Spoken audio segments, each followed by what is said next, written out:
আগামী 7 তারিখে তিনি সম্ভবত রাতে তিনি লন্ডনের উদ্দেশ্যে যাত্রা করবেন তার চিকিৎসার জন্য। নির্দেশনা দিয়েছেন যে একসাথে কাজ করো, জনগণের পক্ষে কাজ করো, গণতন্ত্রের পক্ষে কাজ করো। আসসালামু আলাইকুম। আপনাদের সকলকে আল্লাহর কাছে অশেষ শুকরিয়া আদায় করছি যে আল্লাহর তাআলার অশেষ রহমতে আমাদের দেশের গণতন্ত্রের আপসীর নেত্রী, জনগণের সবচাইতে আদরের নেত্রী, যিনি স্বাধীনতা, সার্বভৌমত্ব, গণতন্ত্রের প্রশ্নে আপসীন, তিনি তার চিকিৎসার জন্যে আগামী 7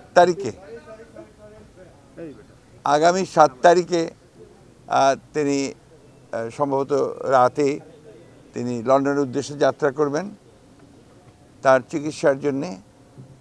সেই কারণেই আমরা জাতীয় স্থায়ী কমিটির সকল সদস্য আমরা আজকে এসেছিলাম তাকে বিদায় শুভেচ্ছা জানাতে, এবং সেই সঙ্গে আমরা তার সঙ্গে আলাপ করেছি এবং কথা বলেছি, এবং পরম করুণাময় আল্লাহ তাআলার কাছে এই দোয়া চেয়েছি আমরা যে আল্লাহ তাআলা তাকে যেন সম্পূর্ণ সুস্থ করে আবার আমাদের মাঝে, দেশের মানুষের মাঝে ফিরিয়ে নিয়ে আসেন, এবং আমাদের যে গণতন্ত্রের জন্য যে আমাদের সংগ্রাম চলছে সেই সংগ্রামে তিনি নেতৃত্ব দেন এবং সেই সংগ্রামকে সফল করেন।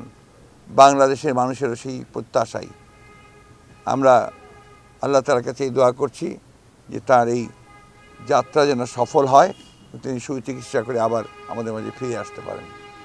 এই বিষয়ে আরেকগুলো আলাপ হয়েছে আমাদের, সেই রকম কোনো ধরনের রাজনৈতিক আলোচনা হয়নি। আমরা সবাই তিনি যেন সুস্থভাবে যেতে পারেন এবং ফিরে আসতে পারেন সেই কামনা করেছি। ধন্যবাদ আপনাদের। নির্দেশনা দিয়েছেন যে একসাথে কাজ করো, জনগণের পক্ষে কাজ করো, গণতন্ত্রের পক্ষে কাজ করো।